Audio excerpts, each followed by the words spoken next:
Hello, I'm Lieutenant General Todd Semonite, 54th Chief of Engineers, and today I'm out on the Mississippi River with the Mississippi Valley Division. With me is the Division Commander, Rick Kaiser, and we're in Cairo, Illinois, to be able to both talk to the mayor right below me, or a couple of the mayors, all the town leadership, their engineers, our Corps of Engineer people. Rick, it's been a devastating last couple of weeks, as you've told me this today. Probably one of the top 3 worst years in the last 124 years. What's happening through the depth of the river, and what's your division doing to be able to react to it?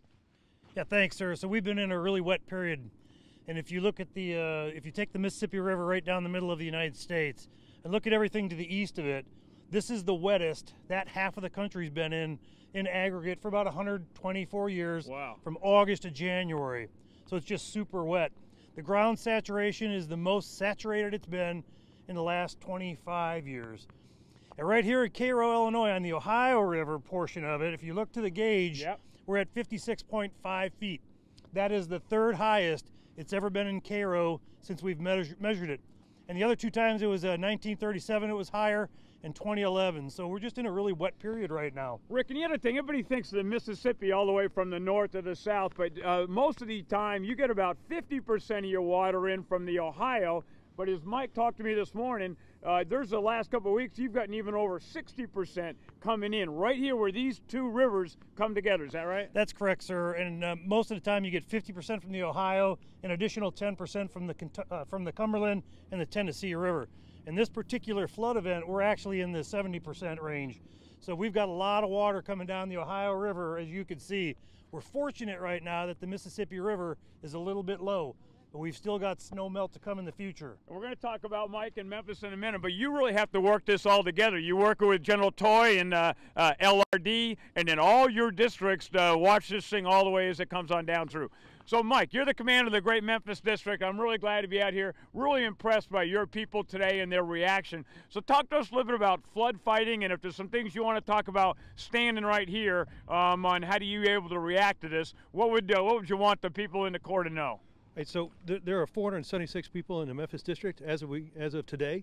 We've got 125 of them out here fighting the floods. We also have 20 people from the rest of the Mississippi Valley Division we brought down to help us out.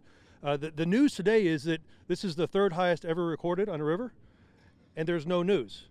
If you're just paying around in here, you'd see that the system is performing unbelievably well. We owe that to our flood fight partners. We owe it to the flood fight team. There's about 20 of them here that fight the Cairo sector every day and have been for the last 17 days.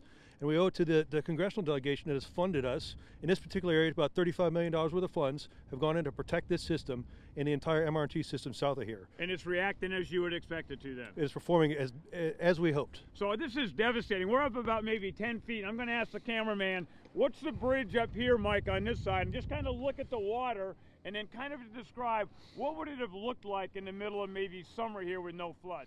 Okay, sir, so that bridge right there is currently closed. That railroad bridge is closed. The road bridge behind you, if you were to go down there, that bridge is also closed. On the far side, on the Ohio side or Kentucky side of the river, both of those lines are underwater. If this had been dry, if we were here in, let's say, August, you'd have about 500 feet and about a 40-foot drop before you get to where the river is. And so we're on top of this levee right here in Cairo, and then another levee on the other side. Is that correct? No, sir. Actually, on that side, it goes all the way back to the bluffs of Kentucky. So that area floods every year. There's a state highway that goes underwater every year, and there's the Illinois Central Railroad that goes underwater whenever the water gets up above 52. So one of the things I was real impressed with is the great work that both the division and the district do in to try to coordinate. Now, your people have been out on the ground here. They've been going for 24 hours a day. But the mayors, both of the 2 mayors here, were very impressed by how the Corps is talking. How do you make sure that they know what's coming down and how we can react and support them?